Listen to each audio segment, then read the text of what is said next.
It's a special place to coach. You get to coach great kids from great families, as Coach Elder always says. I get to coach with a bunch of my best friends. I'm really close friends with a lot of guys on the staff. Love to hang out with those guys. I was really excited. Before coaching at Avon, I've coached at a lot of different places. I've coached at 3 other high schools as well as a year of coaching college football, and I had never been a part of a winning program before. I'd actually only been a part of one 5-5 season. That was the best season I'd ever been a part of. Other than that, it was a lot of 2-8, 1-9, 0-10 type seasons. So being able to come to Avon and be a part of a great program with a great tradition and coach with a bunch of great coaches that have become really close friends, it's just really special to me. And then you also get to coach great players that are also great people from great families. I mean, it's a really special place to be a part of, and I'm really grateful for it.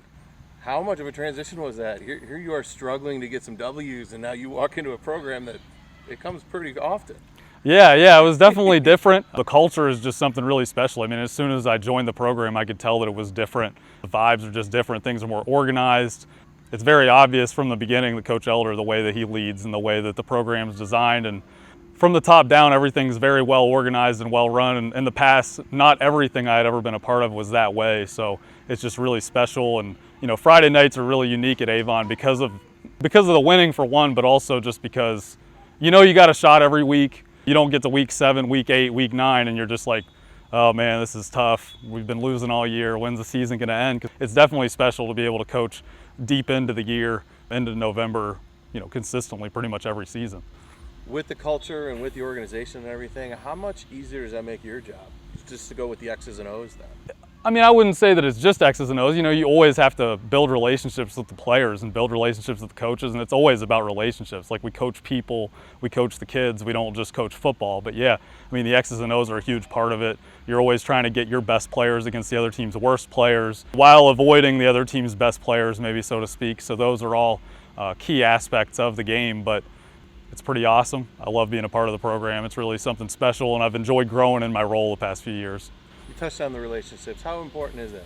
Between the coaches and players, team and the community and everything. It's everything. I mean, the relationships are everything. You build the relationships with everyone, with the players, with the coaches. It's what makes football special. It's what makes sports special, is the relationships with the people that you spend it with. We weren't all close-knit like a family almost. That wouldn't be nearly as special when we win together, or even when we lose together. I mean, you're all in it together all the time, and that's what makes football special. That's what makes team sports special, is that it takes all 11 every play to be successful, and if one guy messes up, that could be a loss. You could lose yardage on that play. It could be a turnover. So that's what makes it special, is like everybody's in it together all the time. We're all in it trying to not let each other down. What's it like being on the sideline on a Friday night? It's pretty cool. I mean, it's a lot of fun. Actually, before Avon, I had always been up in the box. At everywhere else I had ever coached, I was always in the box on the headset upstairs. So it's been really cool being on the sideline and being able to coach, being involved with the quarterbacks and the receivers on the sideline and coaching them. And then last year, rotating the defensive line. It's really fun being on the sideline, and it's fun. The energy, obviously, when we have a huge play on a Friday night, it's exciting. You see the crowd go wild.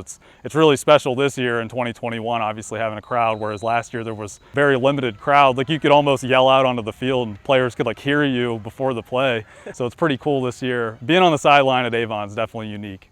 The team and the success that they have and the deep runs into the playoffs, how would you describe that to an outsider that would ask you, what's it like to be part of such a winning program? It's tough to describe, because when you're in it, it's like one day at a time, it's 1 week at a time. You're always just focused on the task at hand. Like, it's Monday, today we practiced, like, we're grinding, like you grind every day through practice, and then game day comes and you're grinding, and it's one play at a time. And then the weekend comes and you're reviewing the film, and then you're preparing for the next opponent, So I just view it like, it's weird. You don't really reflect on it when you're in it.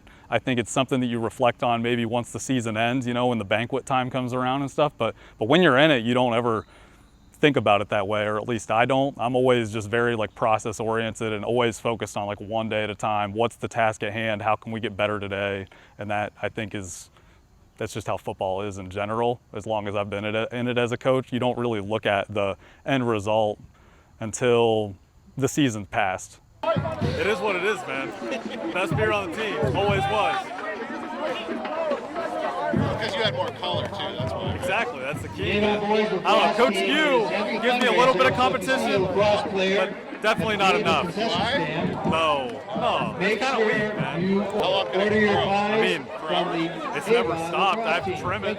So. That's what I mean. If you didn't trim it. Yeah, I mean, it can just go forever, I guess. Top? I've never had it. I don't know. I've never tested it. You can't cut it until they lose. You can't trim it. Trim it? Yeah. It's a playoff beard now. I thought about that today, yeah. I probably won't trim it until we lose. Maybe. I don't know. We'll see. So if they win the state championship, you can't trim it until December. Who in the few years that you've been here has had a better beard between you, Powell, and Ulrich? That is a tough question. I think I had him beat maybe a couple years ago, maybe. But now Coach U, I mean, he's got the Tormund look going on. He looks like a wildling from Game of Thrones. So I have to give it to him now, obviously, because Coach Powell and I, we've cleaned up a little bit since then. So a couple years ago, last year, I would say the QB coaches had it between me and Powell, but now Coach U definitely has us beat, especially with the long mane. I mean, he's got it going on. Coach Leister, walked in my office 3 years ago and sent me an email and was interested in coaching football. And I told him to come in just like I do anybody who's interested in coaching here. And I sat down with him and immediately recognized that we had a guy on our hands that is a football junkie. He loves the game of football. He was working for Pro Football Focus, and he's a big fan of like evaluating players coming out of college and going into the draft. And from a schematic standpoint, he's really smart. I'd almost call him like a football genius in some ways. And he's been a big attribute to our football program.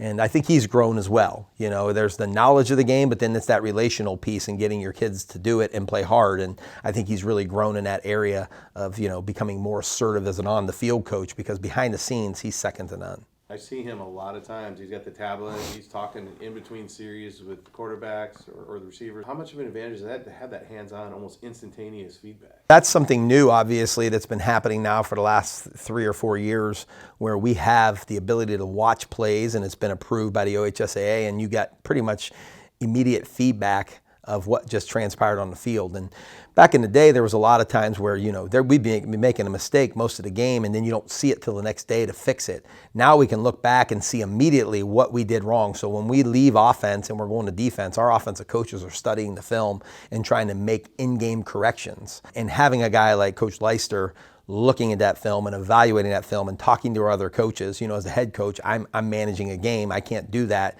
but we fix a lot of things right on the spot. With his football IQ, he's a great guy to have doing that for us. How does that feel like when you have this guy in your right hip, doing all that work for you, and you're like reaping the rewards right away? That's exactly what it's about. It's about making in-game adjustments, and we're all on the phones and the headsets together, and Coach Leister certainly has the ability to offer suggestions, and when he does, I'm quick to take those because I know they're well thought out. It's just not something he's pulling out of a bag. It's something that he's seen on film and he understands schematically is an appropriate way to attack the defense. Who's had a better beard over the years, him, Sam, or Powell? I don't know. Right now, I got to give it to Sam because he still has it, right? There were some good beards going on, and Coach Leister, I don't think his required much care. His is just naturally beautiful, whereas those other two, I think, had to work harder. He's also a younger coach, too. He kind of bridges the gap, too, between the veteran coaches and the kids. You think that's an advantage as well? We deliberately in Avon try to have a mixed bag of coaches. We've had success, and we've had a lot of success for the last 14 years. And what we've done is we've tried to add new pieces to the puzzle along the way, bring in some younger coaches and different type of perspective and energy. And I think that's healthy. You see some staffs that just grow old together. And for some of us, we are growing old together. But it's awesome to have guys like Coach Leister, Coach Bryant, Coach Atchison, who have joined our program, and they bring that youth and energy as well.